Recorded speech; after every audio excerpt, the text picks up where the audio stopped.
Alright y'all, welcome back to the channel and to some more buckshot testing, and today we've got a combo that a lot of you guys have been requesting for us to try out. I finally picked up one of these chokes since a lot of you guys want to see it, and I definitely wanted to test it to see what we get. So we should see some pretty interesting results considering these shells have already shown us a very promising performance through just a stock full choke. So I'm definitely looking forward to seeing what we can get from this combo today. But for the shells we've got, I brought out some of the good old Remington Express buckshot loads, but these ones are the 12 gauge 3.5 inch 18 pellet double aught buck loads, and surprisingly enough there is no box claim velocity on here anywhere. I want to say they could be 1325, but I'm potentially wrong with that. I'll clarify up here if I can actually find the velocity claim, but it could be anywhere from 1100 to 1325. Either way, very stout loading here today with a 3.5 inch 18 pellet load of double aught, so we'll see what they can do through today's choke. But for the setup we're going to run them through, I brought out the Mossberg 835 Ulti-Mag. This one's got a 28 inch barrel on it. And for the choke, I finally picked up a Patternmaster Black Mamba. This is a 690 construction, so even with the 835 being overboard to 10 gauge bore specs, they still keep the 690 constriction. So rather than that 690 being pretty much a full choke in a standard 12 gauge bore, this is essentially a turkey choke now because of the overbore that this 835 has. Now these Black Mambas are Patternmasters kind of do all choke. You can run steel waterfowl stuff, turkey loads, buckshot, doesn't really matter. They do well with all of it, and we've seen some very nice performances with buckshot through the regular Black Mamba in my Remington shotguns and stuff. So we'll see what it can do with these 3.5 inch Remingtons out of the 835 today. But as for today's test, everything is set up the same as usual. I've got the big sheet of paper at 40 yards, the chronograph so we can get our velocity, and the templates so we can lay up over our results. So let's get you guys a view of that target and see what these Remington 3.5 inch double aught loads can do through the 835 with the Black Mamba 690. I've got some decent hopes. These shells have done well through just a stock full choke. So let's take our shot and see what we get with them out of this Patternmaster Black Mamba.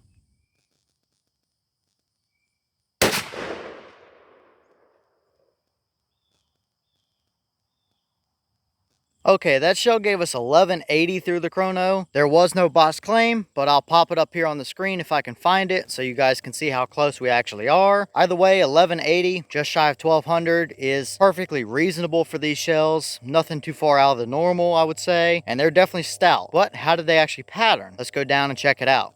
Alright, so now we're down here at our 40 yard paper, and we definitely have some pretty interesting results. For reference, the white dot was the point of aim, the paper's 36 inches wide, and we did have all 18 pellets on the paper. However, in circling them, I counted 19 pellets. And that is not exactly the first time we've seen that from these shells either. The last time we tested them, I believe we had 19 pellets as well, or potentially even 20. I think it was 19, but either way, we had more pellets than what the box claimed. And no different here. We're back to having 19 pellets again. So maybe one bonus pellet might be worth it to you, but technically they're not supposed to be in the shell. But we definitely have a nice hot core area, that's for sure. We do have a couple of little strings off the edge, as well as a flyer or two, like that one down at the bottom, and maybe one or two off here to the top and to the right. But that isn't a bad pattern whatsoever. It's nice and hot, right where you want it in the middle, with a few flyers. Nothing too unusual for a buckshot load, but it is a little bit of a goofy shape pattern. Either way, another very nice performance from these shells through that Black Mamba, and with it being a 690, it might even be a touch on the tight side from an 835 with 19 pellets worth of double aught. But still, very solid, very usable pattern. However, let's throw some templates up and that'll give us a little better reference than just this blank sheet of paper.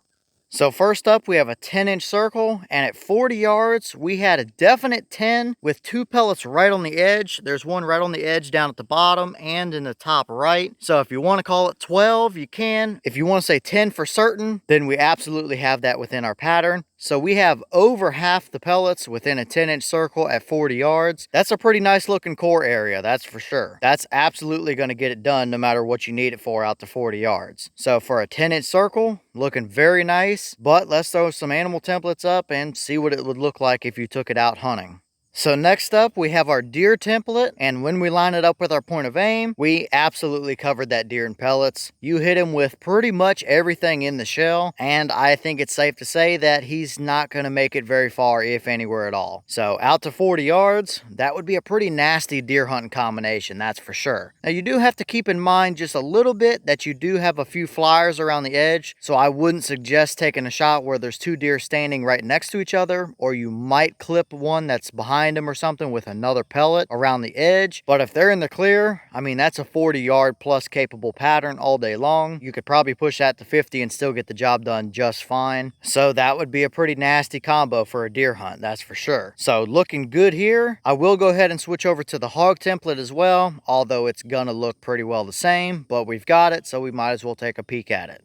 And indeed, the hog template does look very much the same. Absolutely capable of pig hunting out to 40 plus yards all day long. So that right there is a very nice performance. The overall size of the spread, if you include the flyers, might be a little bit more on the open side, being a little over 24 inches. But we've got a nice hot core here. And I don't know if I mentioned it earlier, but this hot core area is right at about 12 inches or so for the central, say 10, 11, 12 pellets right there. So I mean, you're throwing a basketball size core down here at 40 yards, that's going to be nasty no matter what you want to use it for. So if you're a 3.5 inch shell kind of guy, this combo would be more than usable for you. Not really a ton to complain about. I wouldn't mind seeing some of those flyers around the edges tuned in. If we could take those couple around the edge and put them right there in the center and have a 12, 13, 14, maybe 15 inch spread, that would be a very nasty combination above what it already is. Either way, some very interesting results. I would say that Black Mamba 690 did pretty nicely with these. However, it might just start to be tipping over the constriction to where we're going to start feathering the edges out a little bit, and that might be what we're seeing here. 690 is pretty close to a standard full choke in a regular 12 gauge, but it's a turkey choke in that 835. But obviously, it's still plenty capable, that's for sure. So, not looking too bad today at all. I'll take that, and I wouldn't hesitate to deer hunt with that out to 40 to 50 yards all day long.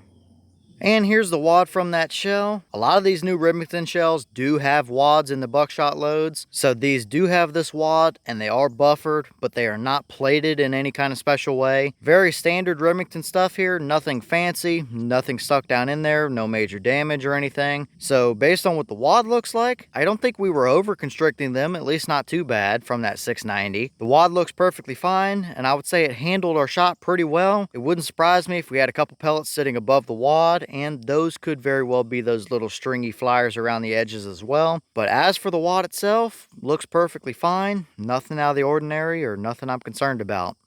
Alright y'all, well, what do you think about that result right there? Definitely a pretty nice performance. That's a pretty nasty, hot looking core, that's for sure. Yeah, we did have a few little stringy flyers around the edges. That's nothing too unusual. A lot of Remington shells can kind of do that if you look back at a lot of our testing. So maybe a little bit of an oddball shape of a pattern, but nothing too out of the normal. But with that kind of a core area, you're going to be perfectly fine out to 40, 45, 50 yards all day long for a deer hunt or whatever you would want to use these for. So now I'm definitely curious to try some other buckshot loads and pellet sizes through that Black Mamba, because it clearly shows some potential here, that's for sure. I wouldn't hesitate to use that combo out there on a hunt, and I think we can find a load that's going to dial in a little bit more than these will as well through that choke. So we're off to a pretty good start, and once again, the Remington 3.5 inch buckshot loads seem to be pretty decent overall, especially for a Remington shell. But leave all your thoughts down below. Is that about what you expected to see? Were you a little surprised one way or the other? Have you tested any of these 3.5 inch Remington shells or a Black Mamba in an 835? And if so, what kind of results have you seen? Is this a pattern or a combo you would ever hunt with? Or are you just not a 3.5 inch guy? And what other shells or choke combos do you want to see us run with either those 3.5 inch Remingtons or that Black Mamba in that 835? Let me know all that down below. But with that being said, I've got some more testing to get done for you guys, so I'm going to get back to it. As always, we have the channel Instagram as well as the mailbox where you can send stuff if you'd like. All that information will be in the description if you're interested in it, but I'm going to get back to it, so I'll see y'all in the next one.